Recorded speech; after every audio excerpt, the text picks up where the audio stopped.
Hi, I'm Morgan Rich, and I'm a student at Arizona State University Online in the General Principles of Multimedia Writing course. I would like to introduce you to the problem-solving approach, a methodology I have implemented in my writing throughout this quarter. You may have already used this system in many different aspects of your life without knowing it, but when you are aware of it, you can utilize it to your advantage. The problem-solving approach, or PSA, has 5 steps: plan, research, draft, review, and distribute.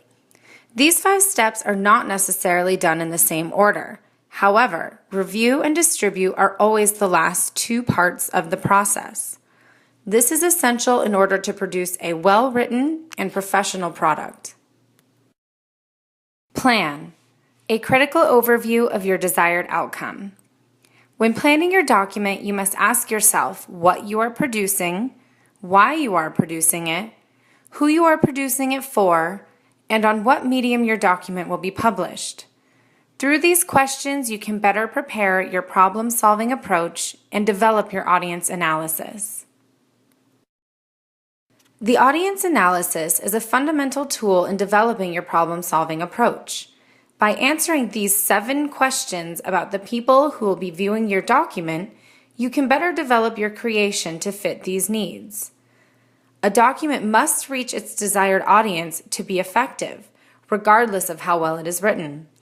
This is a critical stage in the planning phase of the problem-solving approach. Research.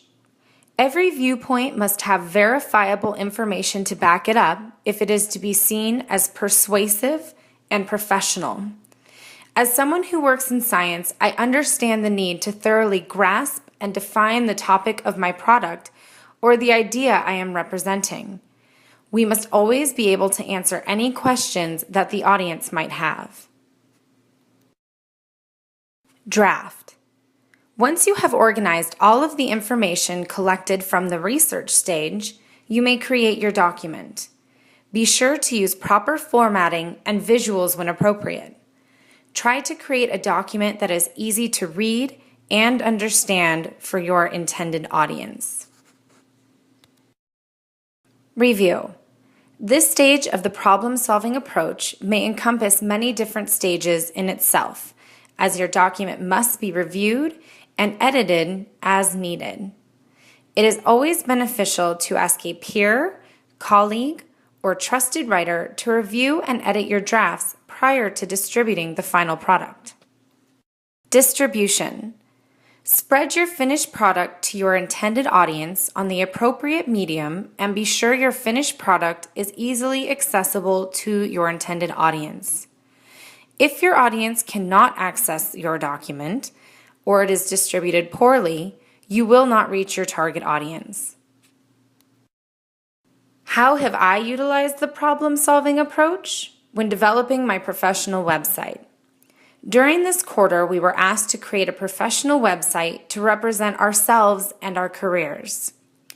I work with animals in preclinical research, and while I know how much I and everyone else I work with love the animals, I am aware that the public is not educated on this topic, and it is quite controversial. When developing my audience analysis, I knew I needed to focus on attitude so that I could represent my message effectively. Because of the controversy surrounding my job, after all, animal rights activity is the #1 source of domestic terror in the U.S., I knew I had to develop a strategy to help my audience understand the people who are involved in the industry. Animal rights organizations use outdated images and information to convey their message to the public, and currently their voice is louder. Writing to my intended audience with knowledge of their attitude on the subject to help portray the compassion I feel towards the animals in my care was the task for this website. By utilizing the problem-solving approach and the audience analysis, I was able to create an effective website which accurately conveyed the message I was trying to spread. The people who work in research are compassionate and love animals. The audience analysis helped me to cater to the needs of those reading my webpage and understand any pre-existing attitudes they may have towards the topic of my website. I received no negative feedback from my classmates and an excellent grade on the project. The problem-solving approach is a valuable tool that can be used whenever the need to deliver a quality document, message, or idea arises. By using the problem-solving approach and the audience analysis, I achieve success, and if you choose to use it, you will too.